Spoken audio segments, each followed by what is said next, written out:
Hello, and thank you for accessing this professional development session. We're going to focus on academic skills. We're going to use a bit of a festive theme to do it. So the first thing I'm going to do is share the outcomes of the session, which you can see on the screen now.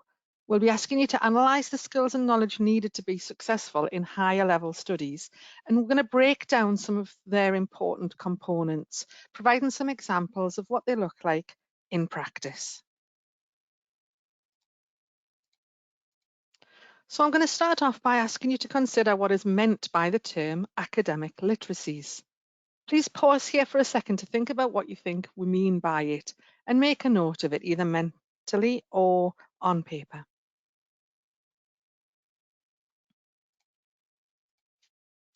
Okay, you'll see a couple of definitions on the screen now, so please compare them to your ideas. The first one highlights the importance of analysing, comparing and contrasting information from different sources. And the second goes on to bring in subject-specific texts and how academics use them to contribute in that subject area by adding value to discussions regarding specific topics, thoughts, and opinions. So this suggests that in academia, we don't just accept what's being written or produced.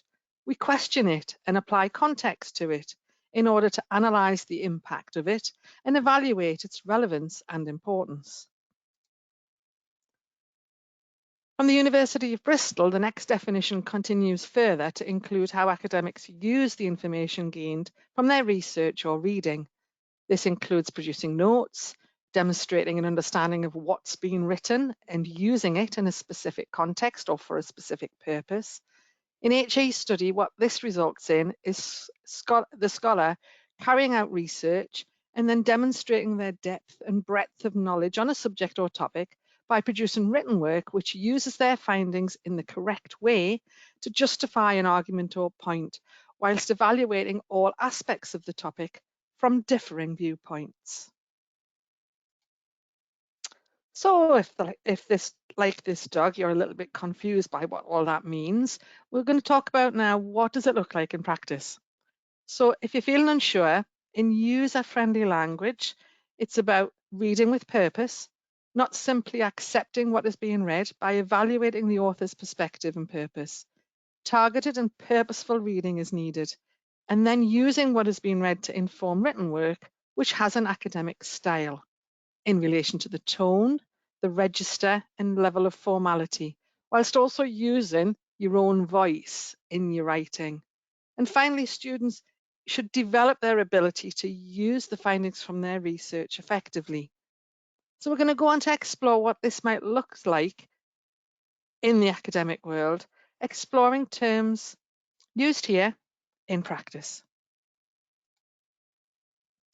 So hopefully the gifts we're giving you this week, because you've accessed this recording, will help you to better understand the expectations of academic study. So that starts off with purposeful reading, whether this is electronic or hard copies. Where to look for appropriate and reliable sources is important, and if using a search engine, which one will provide the best results. This also includes how to use key terms or information effectively to guide and inform what to read. So the author's perspective is really important. If it's a book, then what's the purpose of the book? Does it contain hard facts or core knowledge which doesn't change? Alternatively, is it a journal article which provides information about a specific activity? Is it findings from research carried out in a particular context or situation, and therefore could be challenged or have very different outcomes in an alternative context or situation?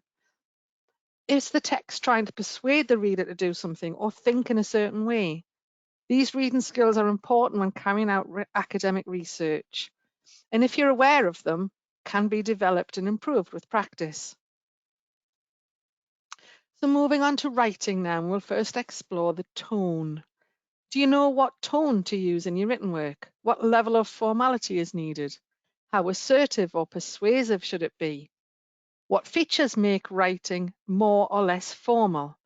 Are you able to proofread your work to ensure you're using the correct tone for the audience and purpose of the document? Which moves us nicely to the register, which is directly related to the tone and often refers to the level of formality in a piece of writing. In general terms, it means that the language being used by a certain group. So in this case, what does academic register mean? Examples could be stating that something works, is effective, or has the required level of efficacy. These terms all mean the same thing, but the register used in each one is different.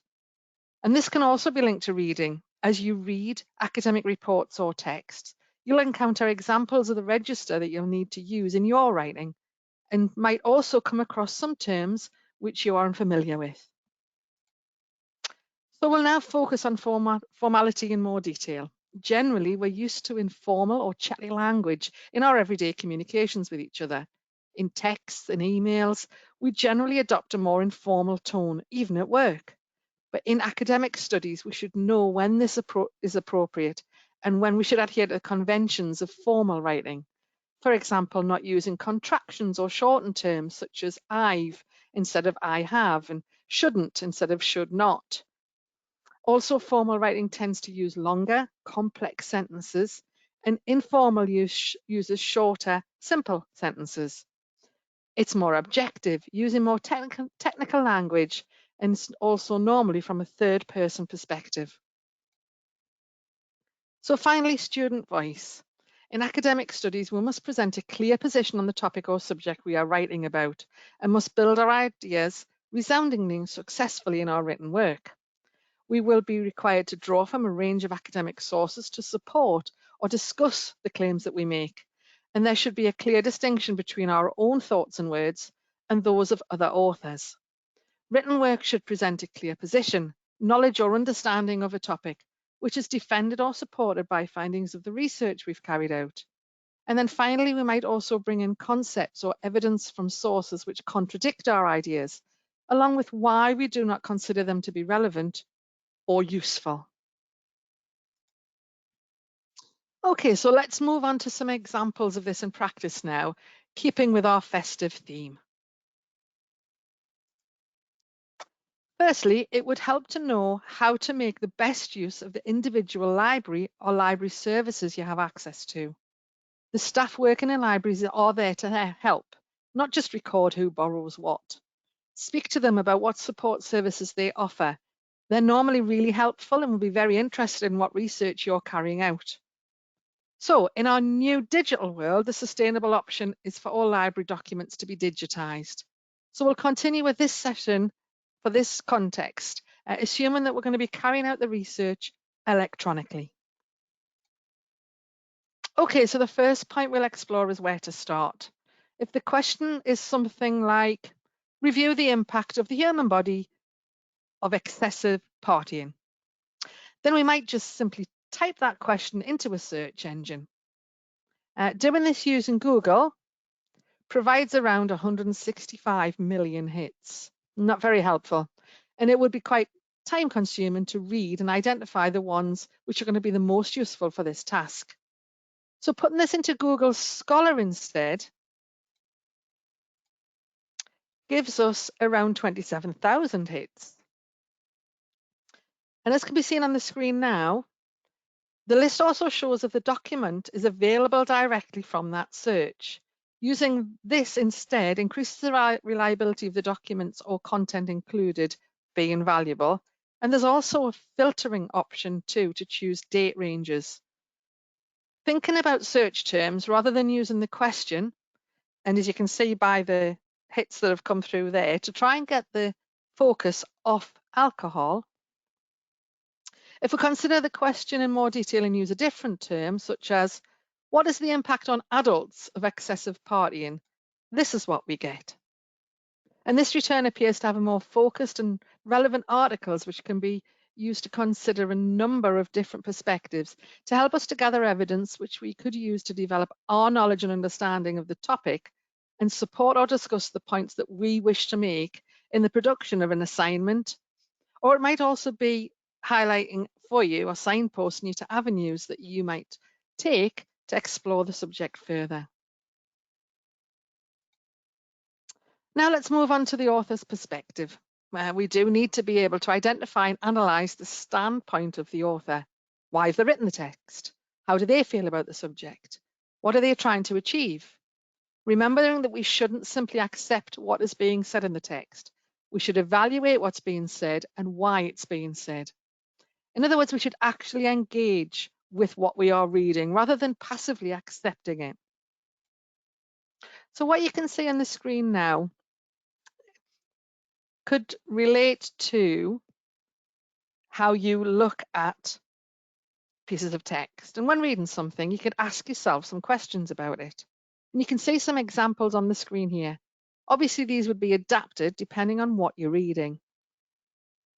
Posing questions about what you're reading will help you to consider the viewpoint of the author and think about your own questioning skills as you're reading this. Consider how you could evaluate what you're reading. And you could even discuss your thoughts or ideas with others, fellow students, colleagues, or teachers who know something about the subject you're reading about.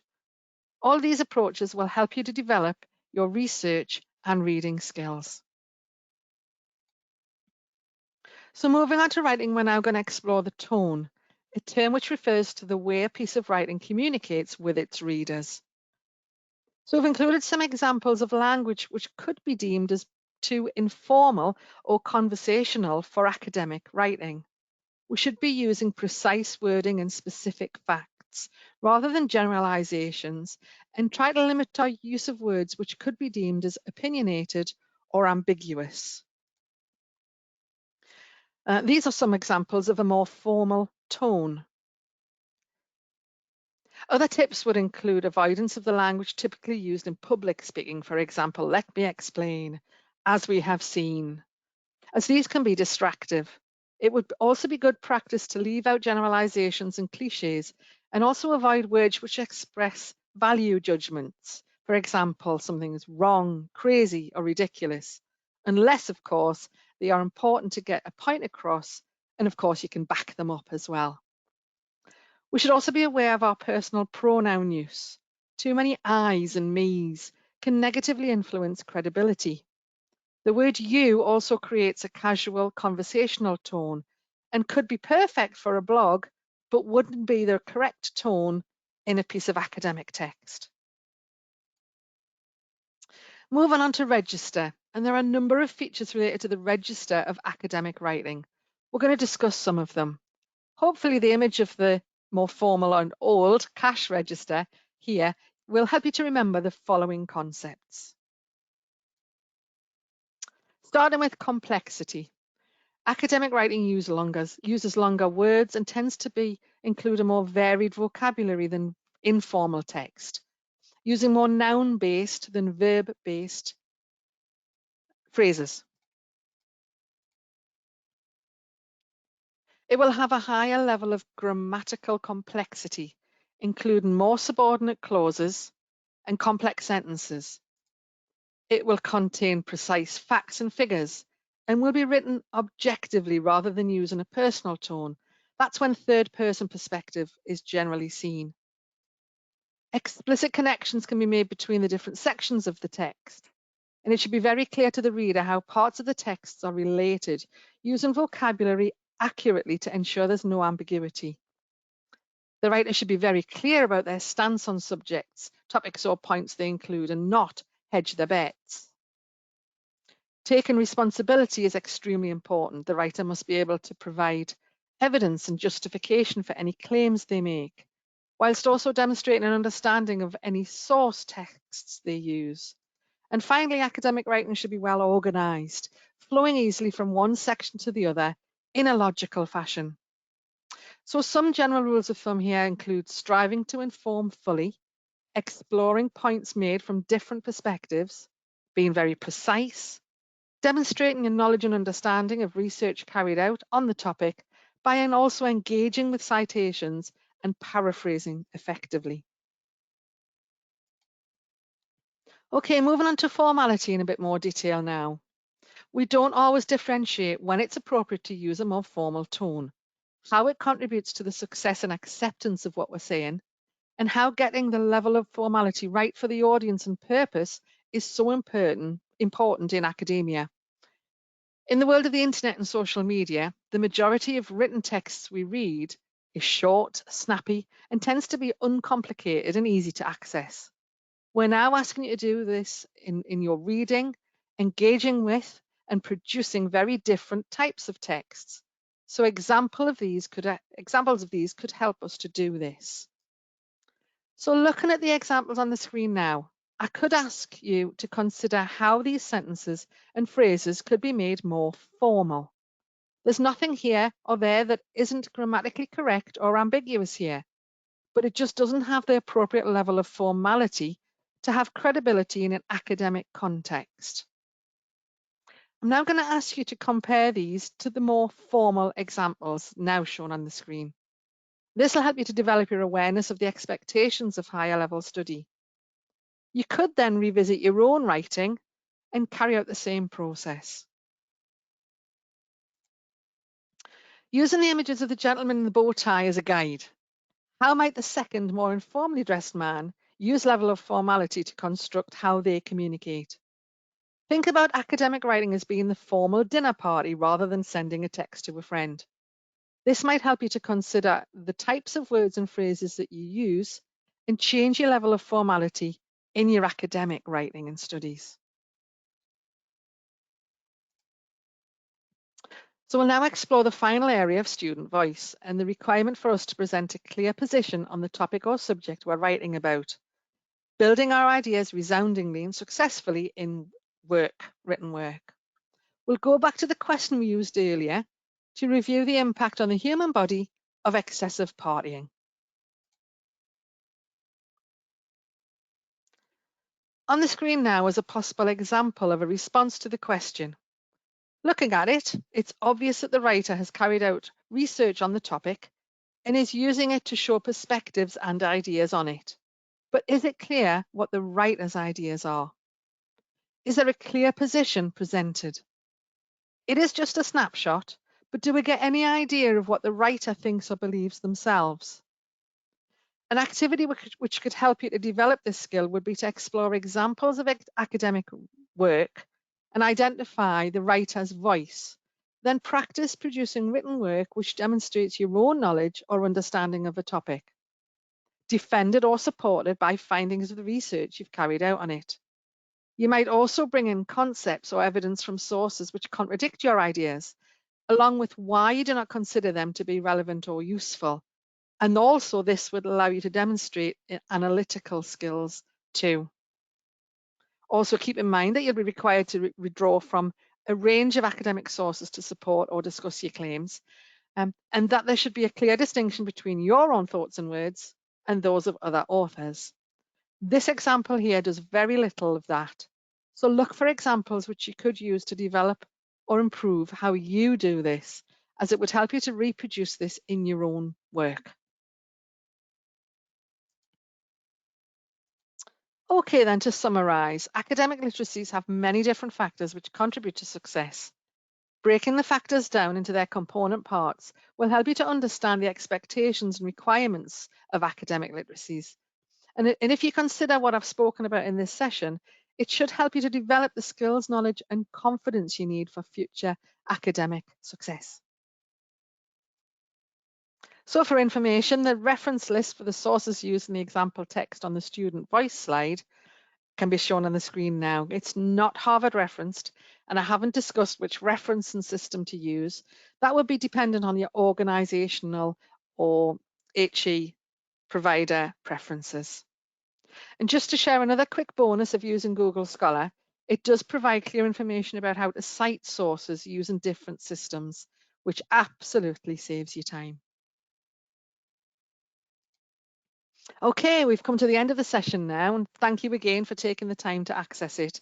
We hope it's been useful. If you have a smartphone or tablet, please scan the QR code on the screen now to provide us with some feedback and evaluation on the session that you've just watched for us. We hope that you have a fun festive season and wish you all the very best in your future academic studies.